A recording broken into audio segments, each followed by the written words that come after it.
안녕하세요. 저는 30대 후반 8살 아들을 키우고 있는 주부입니다. 결혼한 지는 10년이 됐고요. 남편은 42살로 회사에 다니고 있어요. 오늘 여러분께 제 이야기를 들려드리려고 해요. 사실 누구에게도 말하지 못했던 고민이 있거든요. 혼자서 끙끙 앓고 있기에는 너무 답답해서 이렇게 용기를 내어 말씀드리게 됐어요. 제 고민은 가정 방문 선생님 때문이에요.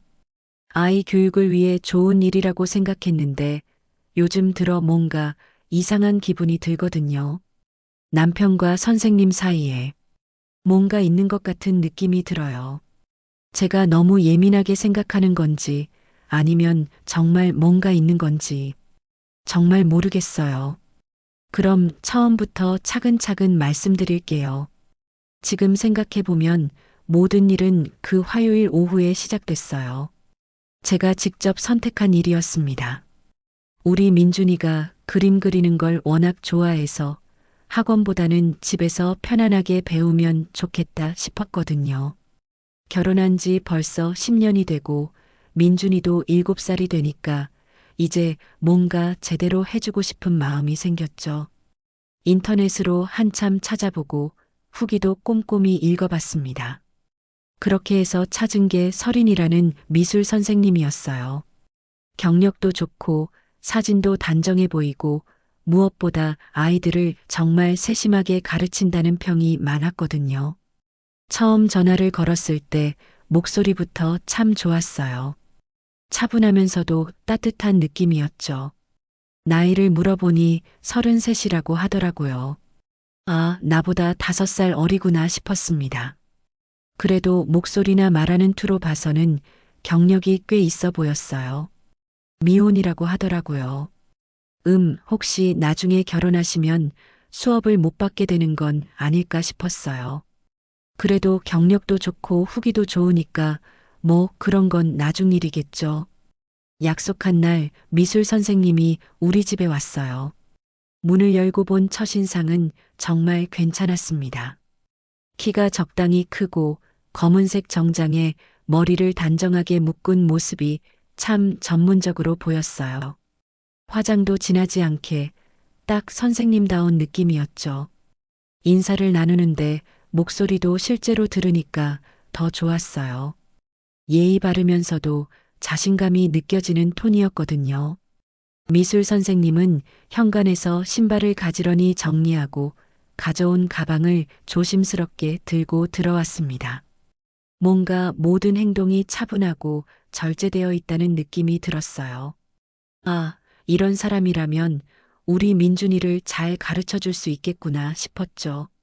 민준이를 불러서 소개해 줬어요. 우리 아이는 처음 보는 사람한테 좀 수줍어하는 편인데 미술 선생님 앞에서는 의외로 금방 마음을 열더라고요. 선생님이 민준이 눈높이에 맞춰 앉아서 말하는 모습을 보니까 참 좋았습니다. 아이를 다루는 솜씨가 보통이 아니었어요. 민준이도 금세 예의 바르게 대답하더라고요. 거실 테이블에서 첫 수업이 시작됐어요. 미술 선생님은 가방에서 여러 가지 도구들을 꺼냈습니다. 색연필, 크레파스, 스케치북, 심지어 작은 물감까지 정말 준비를 철저히 해온 게 보였어요. 선생님이 민준이한테 어떤 그림을 좋아하는지 물어보면서 자유롭게 그림을 그리라고 했어요. 민준이는 신나서 크레파스를 들고 열심히 그리기 시작했죠. 아이가 그리는 동안 저는 부엌에서 차를 준비했는데 거실 소리가 다 들렸어요. 선생님이 민준이를 칭찬하는 목소리가 들렸습니다. 민준이가 그린 나무 그림을 보면서 얼마나 튼튼해 보이는지 감탄하더라고요. 민준이는 그게 우리 집 앞 나무라고 설명했고 선생님은 민준이가 관찰을 정말 잘한다고 칭찬해 주었어요. 그 목소리를 듣고 있으니까 마음이 흐뭇했습니다. 역시 잘 선택한 것 같다는 생각이 들었어요. 차를 가져다 주면서 수업 모습을 지켜봤어요. 설인 선생님은 정말 차근차근 가르치더라고요. 민준이가 그린 그림의 좋은 점을 먼저 찾아서 칭찬해주고 그 다음에 조금 더 나아질 수 있는 부분을 알려주는 시기였죠. 하늘 색깔을 예쁘게 칠했다고 칭찬하면서 구름도 그려보면 어떨지 제안하는 모습이 정말 자연스러웠어요. 아이가 부담스러워하지 않게 이끌어가는 솜씨를 보니까 경력이 많은 선생님이라는 게 바로 느껴졌습니다. 1시간 정도 수업이 끝나고 미술 선생님과 잠깐 이야기를 나눴어요. 민준이가 정말 그림에 재능이 있다고 하더라고요. 나이에 비해서 관찰력도 좋고 색감도 뛰어나다면서요. 저는 그냥 낙서하는 줄만 알았다고 했더니 미술 선생님이 민준이 그림을 가리키며 자세히 설명해 주었습니다. 정말 세심하게 봐주는 게 느껴졌어요. 그동안 제가 우리 아이 그림을 제대로 못 봤구나 싶었죠. 그때 도윤이가 회사에서 일찍 들어왔어요. 원래는 6시쯤 들어오는데 그날은 5시가 좀 넘어서 왔나 봐요. 도윤이가 미술 선생님을 보고 누구냐고 물었고 저는 민준이 미술 선생님이라고 소개해드렸습니다. 그런데 그때부터 뭔가 미묘한 기분이 들기 시작했어요. 처음엔 뭔지 잘 모르겠더라고요. 그냥 약간 어색한 그런 느낌이었습니다. 도윤이와 미술 선생님이 인사를 나누는 모습을 보는데 왜인지 모르게 마음이 조금 불편했어요. 딱히 이상할 게 없었는데도 말이죠. 도윤이는 평소처럼 정중하게 인사했고 미술 선생님도 예의 바르게 대답했을 뿐인데요. 미술 선생님이 민준이 그림을 정말 잘 그린다면서 아버님도 미술에 관심이 있는지 물어봤어요. 도윤이는 잘 모르겠다고 하면서 아내가 워낙 아이 교육에 열심이라고 웃으며 대답했습니다. 그 모습을 보니까 갑자기 제가 혼자서만 열심인 것 같은 기분이 들었어요. 뭔가 서운했다고 해야 할까요? 미술 선생님이 돌아간 후에 도윤이한테 선생님이 어떤지 물어봤어요. 괜찮아 보이지 않느냐고요. 도윤이는 괜찮은 것 같다고 전문적으로 보인다고 대답했습니다. 저도 그렇게 생각한다고 했죠. 그런데 이상했어요. 뭔가 어색한 기분이 들었거든요. 딱히 무엇 때문인지는 모르겠는데 그냥 미묘하게 불편한 느낌이었어요. 그날 밤에 잠자리에서 생각해 봤습니다. 왜 그런 기분이 들었을까 하고 말이죠. 미술 선생님은 정말 괜찮은 분 같았고 민준이도 좋아했고 수업도 만족스러웠는데 뭔가 마음 한구석이 편하지 않았어요. 아마 처음이라서 그런 거겠죠. 낯선 사람이 우리 집에 와서 가족과 시간을 보낸다는 게 익숙하지 않았을 거예요. 시간이 지나면 괜찮아질 거라고 생각했습니다. 하지만 지금 생각해보면 그때 느꼈던 그 미묘한 불안감이 헛된 게 아니었나 봐요. 어쩌면 여자의 직감이라는 게 정말 있는 걸까요?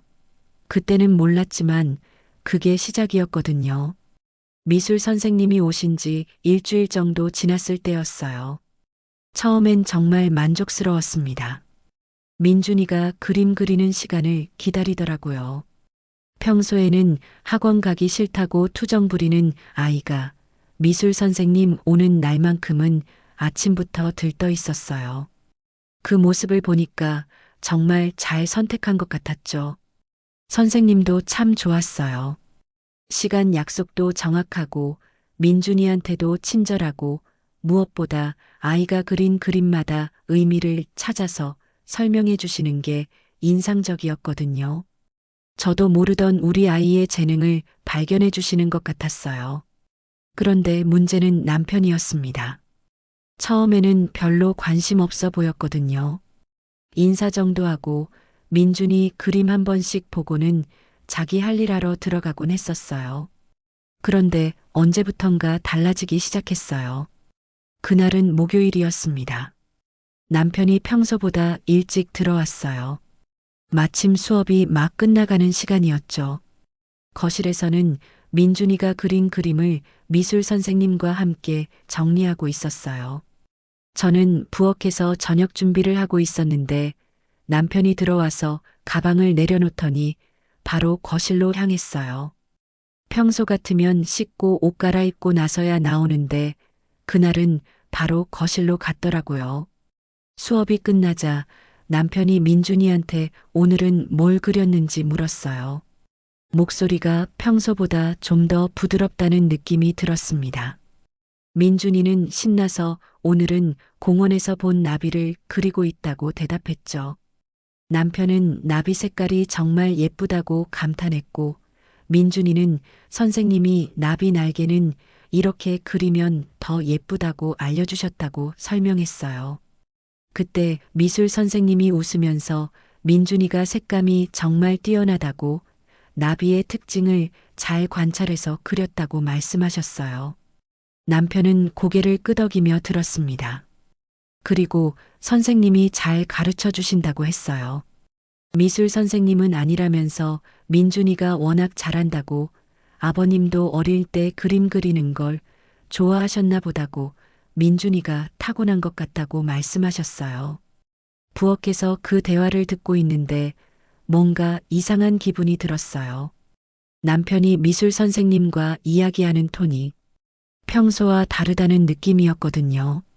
좀 더 관심 있게, 좀 더 친근하게 말하고 있는 것 같았어요. 남편은 자신이 그림에 소질이 없어서 아마 어머니 쪽을 닮은 것 같다고 대답했어요. 미술 선생님은 그래도 아버님이 관심을 가져주시니까 민준이가 더 열심히 하는 것 같다고 말씀하셨고요.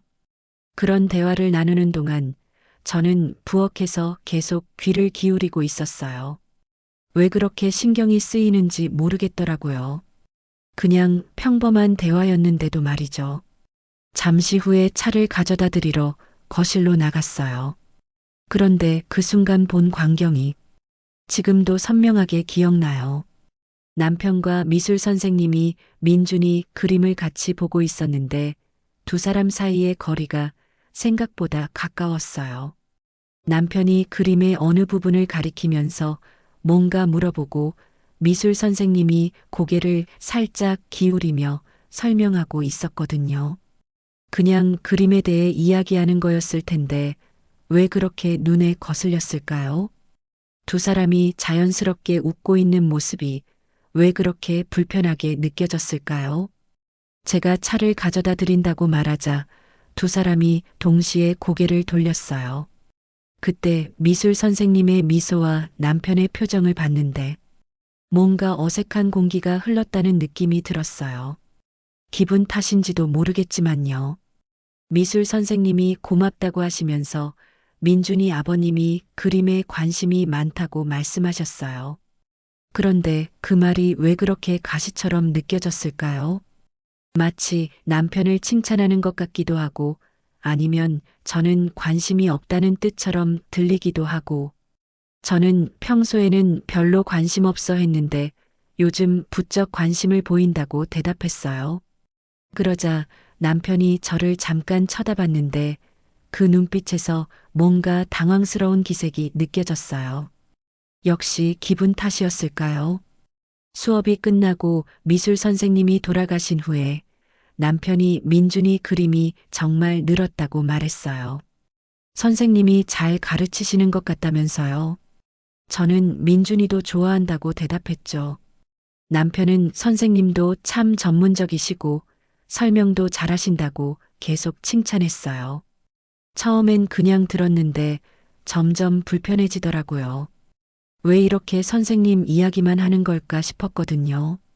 저는 그래, 다행이라고 짧게 대답하고 부엌으로 들어갔어요. 남편이 뭔가 더 말하려는 것 같았는데 듣고 싶지 않았어요. 이상한 기분이 들어서요.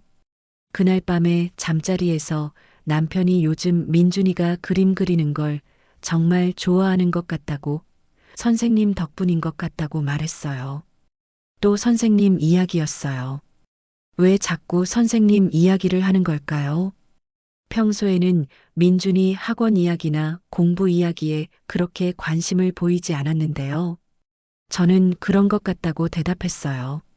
남편은 내일 수업할 때 자신도 좀 더 자세히 봐야겠다고 민준이 그림이 어떻게 늘어가는지 지켜보고 싶다고 했어요. 그 말을 듣는 순간 가슴이 서늘해졌어요. 왜 갑자기 그런 관심을 보이는 거죠? 지금까지는 그냥 인사만 하고 지나갔으면서요. 저는 굳이 그럴 필요 없지 않냐고, 바쁘지 않냐고 말했어요. 남편은 요즘 일찍 들어오는 날이 많다면서, 그리고 아이 교육에도 아빠가 관심을 가져야 하는 거 아니냐고 되물었어요. 맞는 말이었어요. 아빠가 아이 교육에 관심을 갖는 게 나쁠 것도 없고 오히려 좋은 일이죠. 그런데 왜 마음이 불편할까요? 왜 그 관심이 진짜 민준이를 위한 건지 의심이 되는 걸까요? 다음 수업날 남편은 정말로 일찍 들어왔어요. 수업이 한창인 시간에 들어와서 바로 거실로 향했죠. 이번에는 아예 자리에 앉아서 민준이와 미술 선생님의 수업을 지켜봤어요. 남편이 오늘은 뭘 배우는 거냐고 물었고, 민준이는 물감으로 풍경화 그리는 거라고, 선생님이 물 조절하는 법을 가르쳐 주고 계신다고 신나게 설명했어요. 남편은 고개를 끄덕이며 미술 선생님을 바라봤습니다. 미술 선생님은 웃으면서 남편한테 수채화는 물의 양이 정말 중요하다고, 너무 많으면 색이 번지고 너무 적으면 뻣뻣해진다고, 민준이는 그 감각을 타고났다고 설명해 주셨어요. 남편은 어려울 것 같다고 했고, 선생님은 처음엔 어렵지만 민준이처럼 감각이 있으면 금방 는다고 대답하셨어요. 두 사람이 대화하는 모습을 지켜보는데 또 그 불편한 기분이 올라왔어요. 남편이 미술 선생님 말에 진짜 관심 있어 하는 것 같았거든요.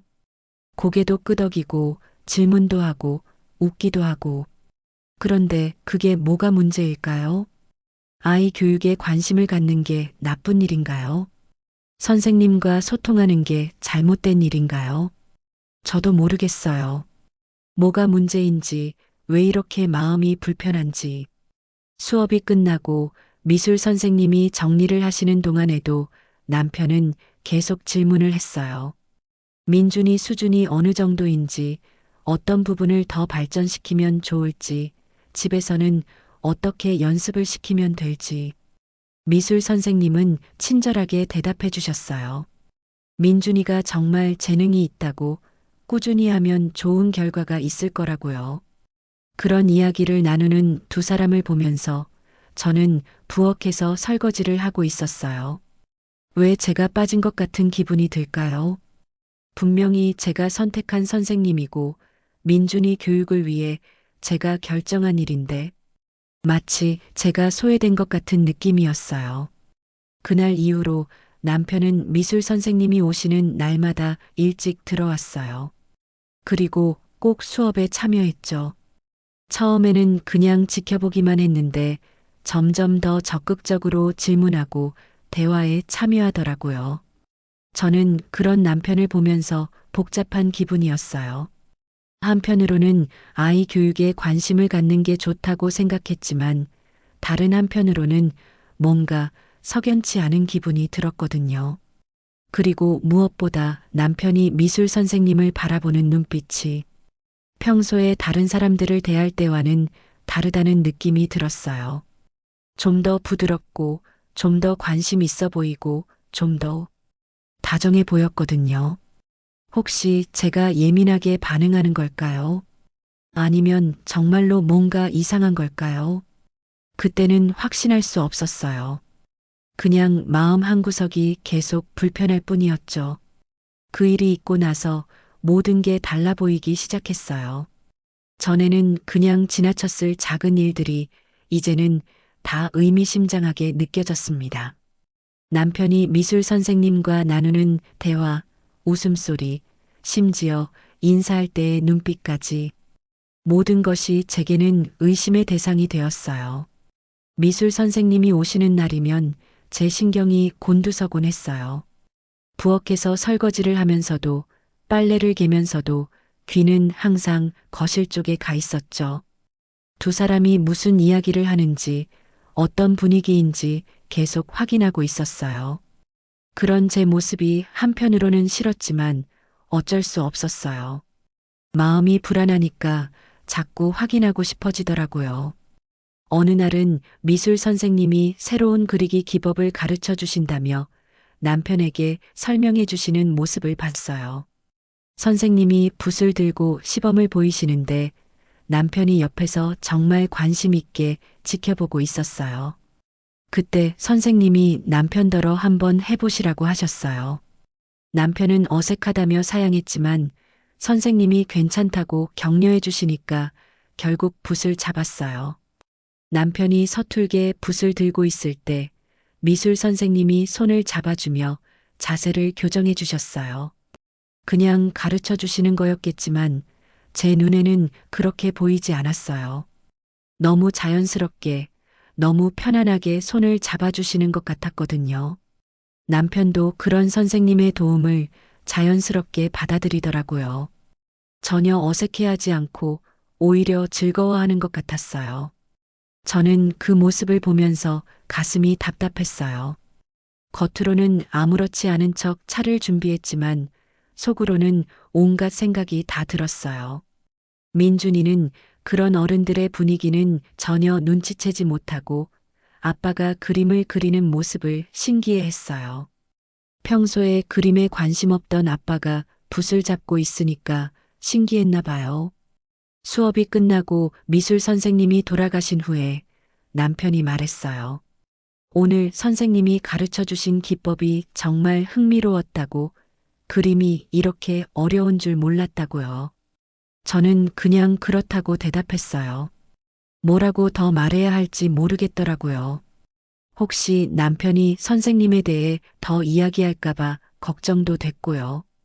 그런데 민준이가 갑자기 말했어요. 선생님이 아빠랑 엄마랑 사이좋게 지내서 기쁘다고요. 선생님이 아빠를 좋아하시는 것 같다고 하더라고요. 그 말을 들은 순간 제 심장이 덜컥했어요. 아이도 느낄 정도로 뭔가 있다는 뜻인가요? 아니면 그냥 아이가 단순하게 생각해서 하는 말일까요? 남편은 당황한 기색을 보이며 민준이더러 그런 말 하지 말라고 했어요. 선생님은 민준이를 가르쳐 주시는 분이라고 예의 바르게 행동해야 한다고요. 민준이는 고개를 끄덕이며 알겠다고 했지만 그 말이 제 머릿속에서 계속 맴돌았어요. 아이 눈에도 그렇게 보인다는 게 충격이었거든요. 그날 밤에 혼자 생각해 봤어요. 정말 제가 과민 반응하는 걸까요? 아니면 실제로 뭔가 일어나고 있는 걸까요? 하지만 결정적인 증거는 없었어요. 그냥 느낌일 뿐이었죠. 손이 스치고 눈빛을 주고받고 대화할 때 분위기가 좋아 보이고 그런 것들이 전부였어요. 더 큰 문제는 민준이었어요. 아이가 미술 선생님을 정말 좋아했거든요. 수업 시간만 되면 눈을 반짝반짝 빛내며 기다렸고 선생님이 오시면 정말 행복해 했어요. 그리고 실력도 정말 많이 늘었어요. 전에는 그냥 아이 낙서 수준이었는데 이제는 제법 그림다운 그림을 그리더라고요. 색감도 좋아졌고 구도도 안정적이고 무엇보다 그림에 대한 자신감이 생겼어요. 학교에서도 미술 시간이 제일 좋다고 했어요. 친구들이 민준이 그림을 보고 잘 그린다고 칭찬해 준다면서 자랑하더라고요. 그런 아이를 보면 정말 뿌듯했어요. 미술 선생님도 민준이에게는 정말 좋은 선생님이었어요. 아이 수준에 맞춰서 차근차근 가르쳐 주시고 재능을 끌어내 주시고 무엇보다 아이가 그림을 사랑하게 만들어 주셨거든요. 그런데 그런 좋은 선생님을 제 개인적인 감정 때문에 내보낼 수는 없잖아요. 혹시 제가 오해하고 있는 거라면 더욱 그렇고요.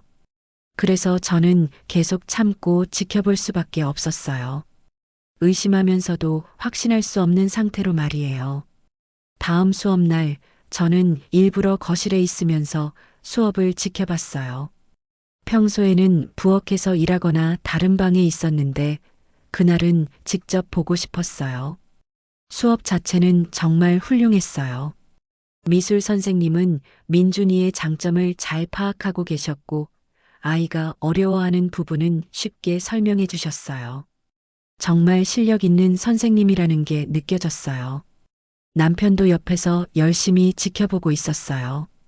가끔 질문도 하고, 민준이를 격려해 주기도 하고, 좋은 아빠의 모습이었죠. 하지만 저는 두 사람 사이의 미묘한 분위기를 놓치지 않았어요. 대화할 때의 눈빛, 웃을 때의 표정, 서로를 바라보는 시선. 분명히 뭔가 있었어요. 특히 민준이가 화장실에 간 사이에 두 사람만 남아있을 때가 그랬어요. 갑자기 분위기가 달라지더라고요. 좀 더 편안해지고, 좀 더 친밀해지고, 미술 선생님이 남편에게 오늘 민준이가 특히 집중을 잘했다고 말씀하시는데 그 목소리가 평소보다 부드러웠어요. 남편도 그렇다며 고개를 끄덕이는데 두 사람 사이에 뭔가 특별한 공기가 흐르는 것 같았어요. 민준이가 돌아오자 다시 평범한 분위기로 돌아갔지만 저는 그 짧은 순간을 놓치지 않았어요. 수업이 끝나고 미술 선생님이 돌아가신 후에 저는 남편에게 물어봤어요. 요즘 선생님과 이야기하는 게 많아진 것 같다고 혹시 뭔가 특별한 이유가 있는지 말이에요. 남편은 별거 아니라고 했어요. 그냥 민준이 교육에 관심이 생겨서 여러 가지 물어보는 거라고요. 선생님도 열심히 답변해 주시니까 감사할 따름이라고 했어요. 그 말을 들으니까 제가 정말 과민 반응하는 것 같기도 했어요. 남편 말이 맞을 수도 있잖아요. 아이 교육에 관심을 갖는 게 뭐가 잘못인가요? 하지만 마음 한구석은 여전히 불편했어요. 정말 그냥 아이 교육 때문일까요? 아니면 다른 이유가 있는 걸까요? 며칠 후에 민준이가 감기에 걸려서 수업을 쉬게 됐어요.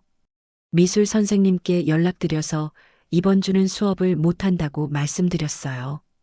그런데 이상한 건 남편의 반응이었어요. 수업이 없다고 하니까 아쉬워하더라고요. 민준이가 아픈데 수업 걱정을 할 때가 아니잖아요. 그런데 왜 그렇게 아쉬워하는 걸까요? 혹시 미술 선생님을 못 본다는 게 아쉬운 걸까요? 그런 생각이 들자 다시 의심이 고개를 들었어요. 민준이는 며칠 후에 금방 나았어요. 다행히 큰 감기가 아니어서 약 먹고 쉬니까 괜찮아졌죠. 수업도 다시 시작할 수 있었고요. 수업이 재개되는 날 남편이 유난히 일찍 들어왔어요. 평소보다 1시간이나 빨리 왔어요. 민준이가 아팠으니까 수업이 어떨지 궁금해서 그렇다고 했지만 저는 다른 이유가 있는 것 같았어요. 미술 선생님도 민준이가 아팠다고 하시며 걱정해 주셨어요. 그리고 남편에게도 안부를 물으시더라고요. 가족 모두 고생하셨을 거라면서요. 그런 선생님의 배려가 고마웠지만 한편으로는 왜 남편까지 신경 써주시는지 의아했어요. 보통은 아이만 걱정해 주시면 되는 거 아닌가요? 그날 수업에서 민준이는 그동안 못 그린 아쉬움을 달래려는 듯 열심히 그림을 그렸어요. 선생님도 그런 민준이를 보며 기뻐하셨고 남편도 아이가 건강해져서 다행이라며 웃고 있었어요. 겉으로 보기에는 정말 평화로운 가족의 모습이었어요. 하지만 제 마음만은 전혀 평화롭지 않았죠. 제가 정말 예민한 걸까요? 아니면 여자의 직감이라는 게 정말 있는 걸까요? 확실한 건 이런 상태로는 더 이상 버틸 수 없다는 거였어요. 뭔가 결정적인 일이 일어나기 전에 제가 먼저 행동해야 할 것 같았어요. 하지만 어떻게 해야 할지는 정말 모르겠더라고요. 그날은 화요일이었어요. 미술 수업이 있는 날이었죠. 평소 같으면 집에서 수업을 지켜봤을 텐데 그날은 냉장고가 거의 비어서 장을 보러 나가야 했어요. 미술 선생님께는 미리 말씀드렸어요. 수업 중에 나가게 될 것 같다고 민준이 잘 부탁드린다고요. 선생님은 괜찮다고 하시며 웃어주셨어요. 민준이는 이제 익숙해져서 혼자서도 잘할 거라고 걱정 마시라고 하셨죠. 남편은 그날도 어김없이 일찍 들어왔어요. 요즘은 거의 수업 시간에 맞춰서 오더라고요.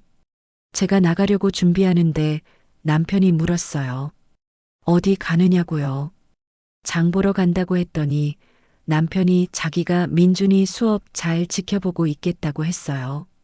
그 말을 들으니까 왠지 마음이 불편했어요. 왜 그렇게 적극적으로 나서는 걸까요? 하지만 뭐라고 말할 수도 없었어요. 아이 돌봐준다는데 싫다고 할 수는 없잖아요. 마트는 집에서 걸어서 10분 정도 거리에 있었어요. 빨리 다녀오려고 했는데 필요한 게 생각보다 많더라고요. 쌀도 떨어져 가고 민준이 좋아하는 과일도 사야 하고 그러다 보니 1시간쯤 걸렸어요. 원래는 30분 정도면 될 줄 알았는데 말이에요. 집으로 돌아오는 길에 이상한 생각이 들었어요. 지금 집에서는 남편과 미술 선생님, 그리고 민준이가 함께 있겠죠. 세 사람이 어떤 분위기일까요? 혹시 제가 없는 사이에 뭔가 일어나지는 않을까요? 그런 생각을 하면서도 한편으로는 제 자신이 너무 의심이 많다는 생각이 들었어요. 뭘 그렇게 걱정하고 있는 거죠? 그냥 평범한 수업일 텐데요. 현관문을 열고 들어가면서 거실 쪽 소리를 들어봤어요. 민준이 목소리가 들렸어요. 뭔가 신나게 이야기하고 있더라고요. 수업이 잘 진행되고 있는 것 같았어요. 장바구니를 들고 거실로 향했어요. 수업이 어떻게 되고 있는지 확인하고 그 다음에 부엌에서 장본 것들을 정리하려고 했거든요.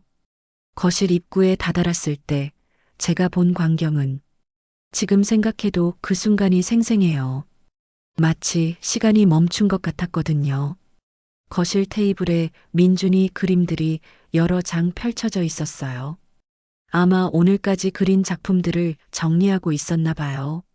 민준이는 화장실에 간 건지 보이지 않았고 거실에는 남편과 미술 선생님만 있었어요. 두 사람이 테이블을 사이에 두고 앉아서 민준이 그림을 보고 있었는데 그 자세가 너무 가까웠어요. 마치 연인들이 함께 앨범을 보는 것 같은 분위기였어요. 미술 선생님이 어떤 그림을 가리키며 뭔가 설명하고 있었어요. 남편은 고개를 기울여서 선생님 말을 듣고 있었고요. 두 사람의 어깨가 거의 닿을 듯 가까이 있었어요. 그런데 그 다음 순간 제가 절대 잊을 수 없는 일이 일어났어요. 남편이 미술 선생님이 가리키는 그림 부분을 보려고 손을 뻗었어요. 그런데 그 손이 선생님의 손 위에 살짝 얹어졌어요. 그것도 아주 자연스럽게요. 처음에는 우연인 줄 알았어요. 실수로 손이 닿은 것일 수도 있잖아요. 그런데 문제는 그 다음이었어요. 남편이 손을 바로 빼지 않았어요. 그리고 미술 선생님도 손을 빼지 않았어요. 두 사람 모두 그 상태로 잠깐, 정말 잠깐이었지만 그대로 있었어요. 그리고 서로를 바라봤어요. 그 눈빛이 어떻게 설명해야 할까요? 분명히 뭔가 있었어요. 단순한 우연이 아니라 뭔가 의미가 있는 순간이었어요. 제 심장이 쿵 하고 멈추는 것 같았어요. 입이 바짝 말랐고 손에 힘이 빠졌어요. 그 순간 제가 들고 있던 장바구니가 바닥으로 떨어졌어요. 안에 들어있던 물건들이 바닥에 굴러다니는 소리가 크게 났어요. 두 사람이 깜짝 놀라며 이쪽을 돌아봤어요. 그리고 급하게 손을 뗐어요. 마치 뜨거운 걸 만진 것처럼 빠르게요. 미술 선생님의 얼굴이 순간 빨갛게 달아올랐어요. 남편도 당황한 기색이 역력했고요. 저는 그 자리에 서서 아무 말도 할 수 없었어요. 내가 뭘 본 거지? 정말 내가 본 게 맞나? 미술 선생님이 먼저 말씀하셨어요. 언제 오셨냐고 소리를 못 들었다고 하시면서 급하게 일어나셨어요. 그리고 바닥에 떨어진 물건들을 주우려고 하셨죠. 저는 괜찮다고 제가 할 테니까 그냥 앉아 계시라고 했어요. 하지만 목소리가 떨렸어요. 겉으로는 태연한 척 했지만 속으로는 온갖 생각이 다 들었거든요. 남편도 일어나서 물건을 주워주며 괜찮냐고 물었어요. 무거운 거 들고 오느라 힘들었냐고도 하고요. 평소 같으면 고마워할 말들이었는데 그때는 전혀 그렇게 들리지 않았어요. 민준이가 화장실에서 나와서 왜 이렇게 어수선하냐고 물었어요. 제가 장바구니를 떨어뜨렸다고 하니까 민준이는 괜찮냐며 걱정해 주었어요. 겉으로는 아무 일 없었던 것처럼 정리가 됐지만 분위기는 완전히 달라졌어요. 미술 선생님은 수업을 마무리한다며 서둘러 정리하기 시작하셨어요. 남편은 계속 제 눈치를 살피고 있었고요. 수업이 일찍 끝났어요. 평소보다 30분이나 빨리요. 미술 선생님이 오늘은 민준이가 많이 그렸으니까 여기서 마무리하자고 하셨거든요. 선생님이 돌아가시면서 인사할 때도 어색했어요. 평소보다 말씀이 적으셨고 눈도 제대로 못 마주치시더라고요. 분명히 뭔가 찔리는 게 있다는 뜻이겠죠. 미술 선생님이 나가신 후에 남편이 말했어요. 오늘 수업이 어땠냐고 민준이가 열심히 했다고요. 하지만 그 말도 어색하게 들렸어요. 저는 그냥 그렇다고 대답했어요. 더 이상 말하고 싶지 않았거든요. 방금 본 것에 대해서 뭐라고 말해야 할지도 모르겠고요. 민준이는 오늘 그린 그림을 자랑하며 보여줬어요. 평소와 다름없이 신나게 설명하는 아이를 보니까 이 모든 상황이 더 복잡하게 느껴졌어요. 그날 저녁 내내 그 장면이 머릿속에서 맴돌았어요. 남편의 손이 미술 선생님 손 위에 포개지는 순간 두 사람이 주고받은 눈빛, 그리고 제가 나타나자 급하게 손을 뗀 모습, 이제는 확신이 들었어요. 분명히 뭔가 있다는 것을요. 하지만 그래서 뭘 어떻게 해야 할지는 여전히 모르겠더라고요. 남편에게 따져 물어봐야 할까요? 미술 선생님을 바꿔야 할까요? 아니면 그냥 모른 척 해야 할까요? 민준이는 여전히 미술을 좋아했고 실력도 늘고 있었어요. 그런 아이를 생각하면 함부로 결정할 수도 없었어요. 그날 밤 남편이 잠든 후에 혼자 생각해 봤어요. 내가 정말 뭘 본 걸까? 혹시 내가 오해한 건 아닐까? 하지만 아무리 생각해 봐도 그건 단순한 우연이 아니었어요. 분명히 의미가 있는 순간이었어요. 이제 어떻게 해야 할까요? 이 상황을 어떻게 해결해야 할까요? 그 답을 찾기 위해서는 좀 더 지켜봐야 할 것 같았어요. 하지만 이번에는 좀 더 조심스럽게, 좀 더 확실하게 말이에요. 그 일이 있고 난 후 며칠 동안 저는 계속 고민했어요. 정말 제가 본 게 맞는지, 어떻게 해야 할지.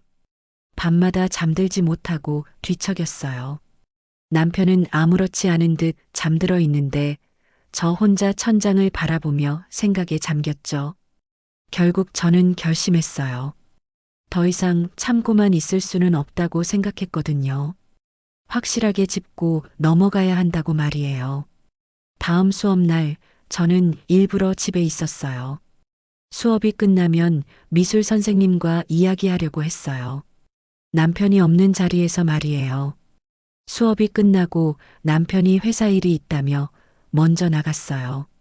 평소 같으면 끝까지 있으면서 선생님과 이야기했을 텐데 그날은 급한 일이 있다고 하더라고요. 오히려 잘 됐어요. 민준이는 수업이 끝나자마자 친구들과 놀러 나갔어요. 집 앞 놀이터에서 놀겠다고 하더라고요. 그래서 집에는 저와 미술 선생님만 남게 됐어요. 미술 선생님이 그림 도구들을 정리하시는 동안 저는 차를 준비했어요. 마음을 가라앉히려고 했지만 여전히 떨렸어요. 뭐라고 말해야 할지, 어떻게 시작해야 할지. 차를 들이면서 조심스럽게 말을 꺼냈어요. 요즘 수업 분위기가 어떤지, 민준이는 잘 따라오는지 물어봤죠. 평범한 이야기부터 시작하려고 했어요. 미술 선생님은 민준이가 정말 열심히 한다고 실력도 많이 늘었다고 말씀하셨어요. 그리고 아버님도 관심을 많이 가져주셔서 좋다고 덧붙이셨어요. 그 말을 들으니까 갑자기 화가 치밀어 올랐어요. 아버님에 대한 관심이 너무 과한 것 같다고 혹시 다른 의도가 있는 건 아닌지 물어봤어요. 미술 선생님이 깜짝 놀라시더라고요. 무슨 말씀이냐고 전혀 그런 게 아니라고 하시면서 당황해 하셨어요. 하지만 저는 멈출 수 없었어요. 지난번에 본 것에 대해서 말했어요. 손을 포개고 있던 장면 말이에요. 그게 정말 우연이었는지 물어봤어요. 미술 선생님의 얼굴이 빨갛게 달아올랐어요. 정말 우연이었다고, 그런 의도가 전혀 없었다고 해명하셨어요. 제가 오해하고 계신다고, 자신은 그저 선생님일 뿐이라고 하셨죠. 그 모습을 보니까 제가 너무 과했나 싶기도 했어요. 하지만 동시에 뭔가 숨기고 있다는 느낌도 들었어요. 왜 그렇게 당황하시는 걸까요? 정말 아무것도 아니라면 더 당당하게 대답하실 수 있잖아요. 저는 좀 더 직접적으로 말했어요. 앞으로는 남편과 불필요한 접촉은 피해달라고, 수업에만 집중해달라고 요청했어요. 미술 선생님은 정말 당황스러워 하시면서 알겠다고 하셨어요. 하지만 그 목소리에는 서운함도 섞여 있었어요. 마치 억울하다는 듯한 톤이었죠. 그때 남편이 들어왔어요. 일이 일찍 끝났다며 웃으면서 들어왔는데 집 안 분위기가 이상하다는 걸 금방 눈치챘어요. 무슨 일이냐고 물었을 때 미술 선생님이 먼저 말씀하셨어요. 어머님이 오해를 하고 계신 것 같다고, 자신과 아버님 사이에 뭔가 있다고 생각하시는 것 같다고 하셨어요. 남편의 표정이 변했어요. 저를 바라보는 눈빛이 차가워졌어요. 그리고 미술 선생님께는 죄송하다며 사과했어요. 아내가 요즘 예민해서 그렇다고 신경 쓰지 말라고 하더라고요. 그 말을 들으니까 제가 마치 이상한 사람이 된 것 같았어요. 남편이 저를 두고 다른 사람에게 사과하고 있다니요. 그것도 제 앞에서 말이에요. 미술 선생님이 돌아가신 후에 남편이 화를 냈어요. 왜 그런 말을 했느냐고, 선생님이 얼마나 당황스러워 했는지 보았느냐고 했어요. 저는 제가 본 것에 대해서 설명했어요. 분명히 뭔가 있었다고, 그냥 넘어갈 수 없었다고 말했죠. 하지만 남편은 제 말을 믿지 않았어요. 제가 과민 반응하고 있다고, 없는 일을 만들어내고 있다고 했어요. 요즘 제가 너무 예민해져서 모든 걸 이상하게 본다고 하더라고요. 그 말을 들으니까 정말 화가 났어요. 제가 거짓말쟁이라는 뜻인가요? 제 눈을 믿지 못한다는 건가요? 하지만 남편은 단호했어요. 선생님은 정말 좋은 분이고 민준이를 위해서 열심히 해주시는 분이라고 했어요. 제가 괜한 의심으로 선생님을 곤란하게 만들고 있다고 하더라고요. 그리고 마지막에 한 말이 제일 충격적이었어요. 만약 제가 계속 이런 식이면 선생님이 그만두실 수도 있다고, 그러면 민준이가 제일 피해를 본다고 했어요. 그 말을 들으니까 더 이상 뭐라고 할 수 없었어요. 정말 민준이가 피해를 보게 되는 건 제가 원하는 게 아니었거든요.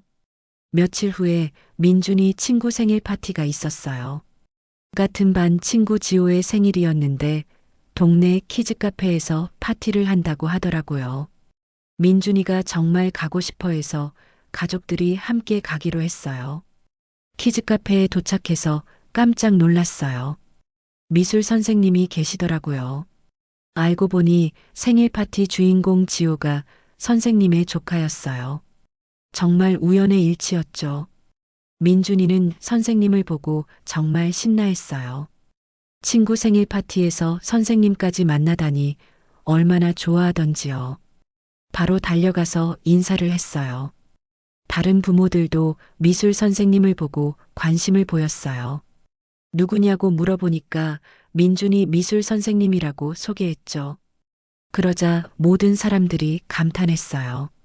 젊고 예쁘고 실력도 좋다면서 부러워했어요. 남편은 그런 반응을 보며 뿌듯해하는 것 같았어요. 마치 자신이 좋은 선생님을 찾아낸 것처럼 자랑스러워 하더라고요. 민준이는 그동안 배운 그림 이야기를 다른 친구들과 부모들에게 신나게 설명했어요. 선생님께서 이런 것도 가르쳐 주시고 저런 것도 가르쳐 주신다면서 말이에요. 다른 부모들도 정말 잘 가르치시는 것 같다며 미술 선생님께 고마워했어요. 그런 모습을 보면서 저만 왠지 소외된 기분이었어요. 모든 사람들이 미술 선생님을 좋아하고 남편도 뿌듯해하고 저만 혼자 불편해하고 있는 것 같았어요. 더 큰 문제는 남편과 미술 선생님의 모습이었어요. 다른 사람들 앞에서도 둘이 너무 자연스럽게 대화하고 있었어요. 마치 오래된 친구 사이처럼 말이에요. 남편이 선생님에게 음료를 가져다 드리고 아이들이 뛰어다닐 때 조심하라고 말씀드리고 다른 부모들에게 소개해 드리는 모습이 너무 세심했어요. 평소 저에게도 그렇게 세심하게 해주지 않는데 말이에요. 미술 선생님도 그런 남편의 배려를 자연스럽게 받아들이시더라고요. 고맙다며 웃어주시고 대화에도 편안하게 참여하시고 다른 부모들은 그런 모습을 보며 우리 가족이 선생님과 친하다고 좋은 관계를 유지하고 있다고 말했어요. 하지만 제 눈에는 전혀 그렇게 보이지 않았어요. 특히 지우 엄마가 저에게 말했어요. 남편이 선생님을 정말 잘 챙기신다고 역시 좋은 사람이라고 하더라고요. 그 말을 들으니까 제가 이상한 사람이 된 것 같아서 더 위축됐어요. 파티가 끝나고 집에 돌아오는 길에 남편이 말했어요. 오늘 정말 좋았다고 다른 부모들도 민준이 그림 실력에 놀라워했다고 하더라고요. 그리고 선생님도 좋은 분이라는 걸 모든 사람이 알았다고 했어요. 저는 아무 대답도 하지 않았어요. 뭐라고 말해야 할지 모르겠더라고요. 그날 밤에 혼자 생각해 봤어요. 정말 제가 잘못 생각하고 있는 걸까요? 모든 사람들이 좋다고 하는데 저만 이상하게 보고 있는 걸까요? 하지만 제가 본 것은 분명했어요. 그 손길과 눈빛은 절대 착각이 아니었어요. 그럼에도 불구하고 저는 아무것도 할 수 없었어요. 남편은 제 말을 믿지 않고 주변 사람들은 모두 선생님 편이고 민준이는 선생님을 좋아하고 제가 설 자리가 점점 없어지는 기분이었어요. 마치 제가 이 모든 상황의 방해꾼이 된 것 같았어요. 이런 상황에서 제가 할 수 있는 게 뭐가 있을까요? 계속 의심하면서 살아야 하는 걸까요? 아니면 그냥 포기하고 모른 척 해야 하는 걸까요? 민준이를 생각하면 더욱 복잡했어요. 아이는 정말 그림을 좋아하고 실력도 늘고 있어요. 그런 아이를 위해서라면 제가 참아야 하는 걸까요? 하지만 제 마음은 점점 무너져가고 있었어요. 이런 식으로는 더 이상 버틸 수 없을 것 같았어요. 그 생일 파티 이후로 저는 완전히 무기력해졌어요. 모든 사람들이 미술 선생님을 좋아하고 남편은 제 말을 믿지 않고 심지어 저 자신조차 확신이 서지 않는 상황. 정말 막막했어요. 무엇보다 민준이를 보면 더욱 복잡해졌어요. 아이는 정말 그림을 사랑하게 됐거든요. 미술 선생님이 오시는 날이면 아침부터 들떠서 기다렸고 수업이 끝나면 하루 종일 즐거워했어요. 어느 날 민준이가 저에게 물었어요. 왜 요즘 선생님한테 차갑게 대하느냐고요. 선생님이 자기를 잘 가르쳐 주는데 엄마는 왜 안 좋아하는 것 같냐고 하더라고요. 그 말을 듣는 순간 정말 가슴이 아팠어요. 아이도 눈치채고 있었던 거예요. 제가 아무리 숨기려고 해도 아이 눈에는 다 보였나 봐요. 저는 그런 게 아니라고 선생님을 좋아한다고 말했어요. 하지만 민준이는 고개를 갸우뚱하더라고요. 아이도 완전히 속지는 않는 것 같았어요. 그날 밤에 혼자 생각해 봤어요. 제가 지금 뭘 하고 있는 건지, 이게 정말 옳은 건지. 민준이는 정말 행복해 했어요. 그림을 그릴 때의 그 밝은 표정, 선생님께 칭찬받을 때의 뿌듯한 모습, 그런 아이를 보면 어떻게 선생님을 바꾸자고 할 수 있겠어요? 하지만 제 마음은 점점 더 무거워졌어요. 매주 2번씩 오시는 미술 선생님을 보는 게 고통스러웠거든요. 남편과 선생님이 자연스럽게 대화하는 모습, 웃으며 이야기하는 모습을 지켜보는 게 너무 힘들었어요. 어느 날은 참다 못해서 남편에게 말했어요. 선생님을 바꾸는 게 어떨까 하고요. 다른 좋은 선생님도 많을 거라고, 민준이도 금방 적응할 거라고 했어요. 하지만 남편은 단호하게 반대했어요. 지금 선생님이 얼마나 좋은데 왜 바꾸느냐고, 민준이가 얼마나 좋아하는데 그런 말을 하느냐고 하더라고요. 그리고 다시 한번 말했어요. 제가 너무 예민하게 반응하고 있다고, 선생님은 정말 좋은 분인데 제가 이상하게 생각하고 있다고요. 저는 더 이상 할 말이 없었어요. 남편도 민준이도 선생님을 좋아하는데 저 혼자 반대할 수는 없잖아요. 다음 수업날 저는 일부러 집에서 나갔어요. 선생님과 남편이 함께 있는 모습을 보기 싫었거든요. 민준이한테는 마트에 간다고 말하고 나왔어요. 실제로 마트에 갔지만 별로 살 것도 없었어요. 그냥 시간을 때우고 있었죠. 카트를 끌고 통로를 왔다 갔다 하면서 온갖 생각을 했어요. 이런 식으로 계속 살 수 있을까? 매주 2번씩, 1년 내내 이런 고통을 감수해야 하는 걸까? 아니면 정말 제가 잘못 생각하고 있는 걸까?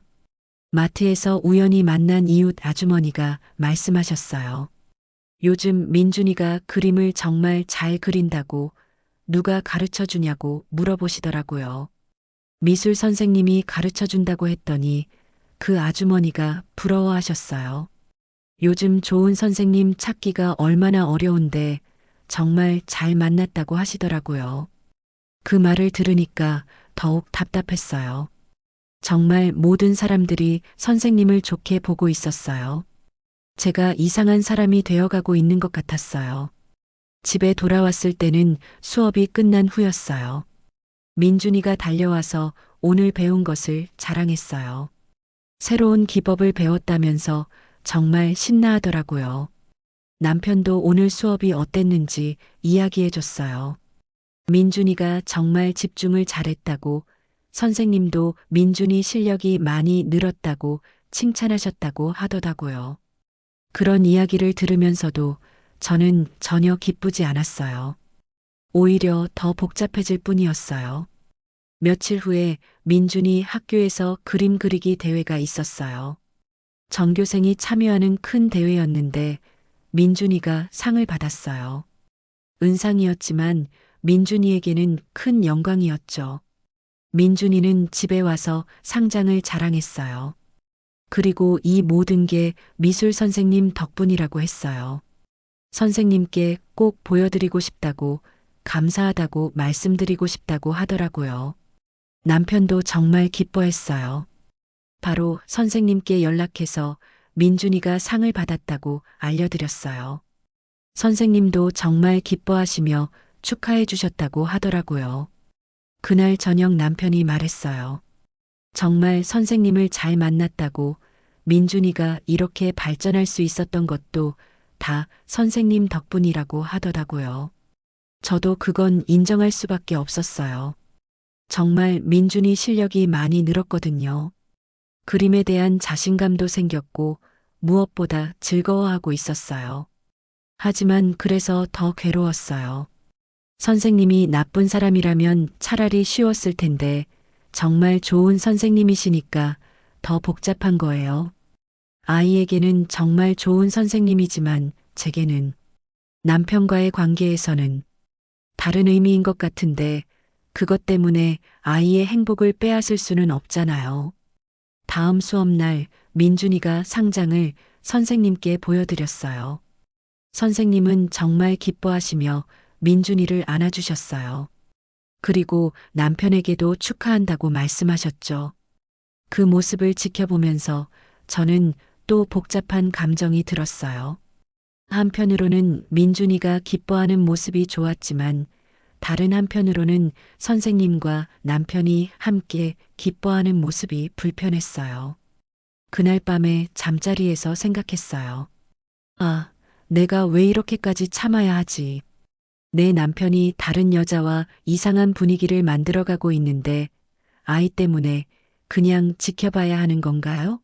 내 마음은 아프고 괴로운데 그것보다 아이의 행복이 더 중요한 건가요? 물론 아이가 소중하죠. 민준이는 제 인생에서 가장 중요한 존재예요. 하지만 저도 한 사람의 여자고 아내인데 제 감정과 제 마음은 중요하지 않은 건가요? 매일 밤 이런 생각을 하면서 잠들곤 했어요. 언제까지 이런 식으로 살 수 있을까? 언제까지 참을 수 있을까? 하지만 다음날 아침이면 또 민준이의 밝은 얼굴을 보게 돼요. 미술 선생님 오는 날이라며 기뻐하는 아이를 보면 다시 마음이 약해져요. 이런 일이 반복되면서 저는 점점 지쳐갔어요. 확신과 의심 사이에서, 분노와 체념 사이에서, 모성과 여성 사이에서 계속 흔들리고 있었어요. 정말 답이 없는 상황이었어요. 어떻게 해도 완전히 해결될 수 없는 문제 같았어요. 그래서 더욱 답답하고 괴로웠죠. 아이의 행복을 위해서라면 뭐든 할 수 있다고 생각했는데 정작 이런 상황이 되니까 그것만이 전부는 아니라는 걸 깨달았어요. 저도 한 사람의 인간이고 제 감정도 소중한 건데 하지만 그렇다고 해서 민준이를 포기할 수는 없었어요. 그래서 계속 참고 견디고 지켜볼 수밖에 없었어요. 언제까지 이런 식으로 버틸 수 있을지는 모르겠지만 밤이 깊어가고 있었어요. 민준이는 진작에 잠들었고 남편도 거실에서 TV를 보다가 먼저 잠자리에 들었어요. 집안이 조용해지니까 제 마음도 좀 더 차분해졌습니다. 저는 홀로 거실에 앉아서 오늘 하루를 생각해 봤어요. 아니, 오늘뿐만 아니라 지난 몇 달을 돌이켜 봤죠. 미술 선생님이 처음 우리 집에 왔던 날부터 지금까지 정말 많은 일들이 있었어요. 처음에는 좋은 선생님을 만났다고 기뻐했는데 언제부턴가 이 모든 게 괴로움이 되어버렸어요. 제가 본 것들이 떠올랐어요. 손이 스치는 순간들, 주고받는 눈빛들, 너무 자연스러운 친밀감. 그 모든 것들이 정말 제 착각이었을까요? 한편으로는 정말 그럴 수도 있다는 생각이 들었어요. 결혼 10년 차의 지루함이 저를 예민하게 만든 건 아닐까요? 없는 일도 만들어내고 있는 건 아닐까요? 하지만 다른 한편으로는 여전히 확신이 서더라고요. 여자의 직감이라는 게 정말 있다면 분명히 뭔가 있었어요. 그 미묘한 공기, 그 어색한 순간들, 그런 것들이 모두 우연일 수는 없잖아요. 부엌으로 가서 찬물을 한 잔 마셨어요. 목이 말랐는데도 몰랐었네요. 물을 마시니까 머리가 좀 더 맑아지는 것 같았어요. 그러면서 생각했어요. 내가 지금까지 뭘 했지? 남편에게 따져 물어봤지만 믿어주지 않았고 미술 선생님께 직접 말했지만 오히려 저만 이상한 사람이 됐어요.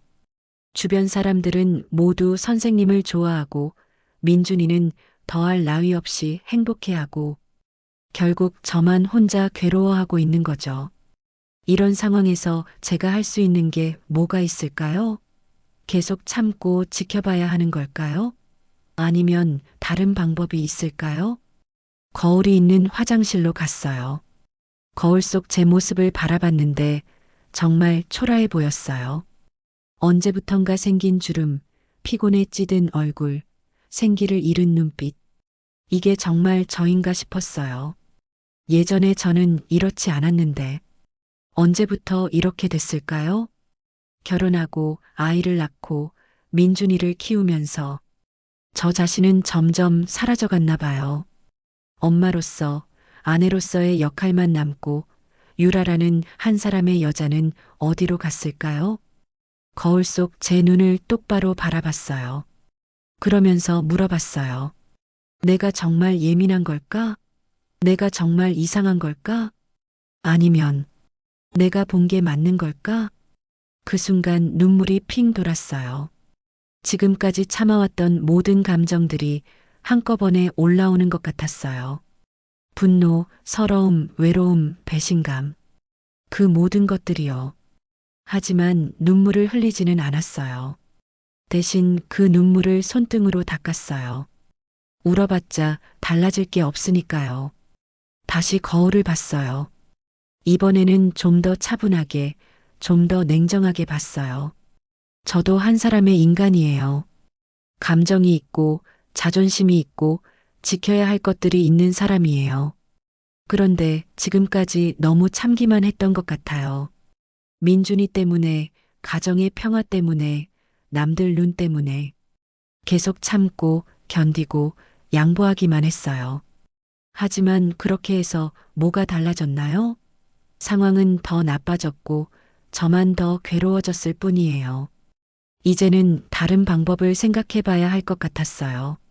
지금까지와는 다른 좀 더 적극적인 방법을 말이에요. 물론 민준이는 소중해요. 아이의 행복도 중요하고요. 하지만 저의 행복도 중요하잖아요. 제가 불행한데 아이가 진짜 행복할 수 있을까요? 거울 속 제 얼굴을 보면서 다짐했어요. 이제는 달라져야겠다고. 더 이상 당하고만 있을 수는 없다고. 구체적으로 뭘 할지는 아직 모르겠어요. 하지만 지금까지처럼 가만히 당하고만 있지는 않을 거예요. 만약 정말 남편과 미술 선생님 사이에 뭔가 있다면 그냥 넘어갈 수는 없어요. 저도 그에 맞는 대응을 해야겠어요. 그게 뭐가 될지는 시간이 지나봐야 알겠지만 분명한 건 예전의 저와는 다를 거라는 점이에요. 부엌으로 돌아가서 남은 물을 다 마셨어요. 그리고 불을 끄고 침실로 향했어요. 남편은 깊게 잠들어 있었어요. 평온한 얼굴로 자고 있는 모습을 보니까 이 사람이 정말 저를 배신하고 있는 건지 다시 한번 의심스러웠어요. 정말 제가 본 게 맞는 걸까요? 아니면 제가 너무 예민하게 반응하고 있는 걸까요? 잠자리에 누우면서 생각했어요. 결혼 10년이 지나면서 생긴 권태감 때문에 저도 모르게 없는 일을 만들어내고 있는 건 아닐까요?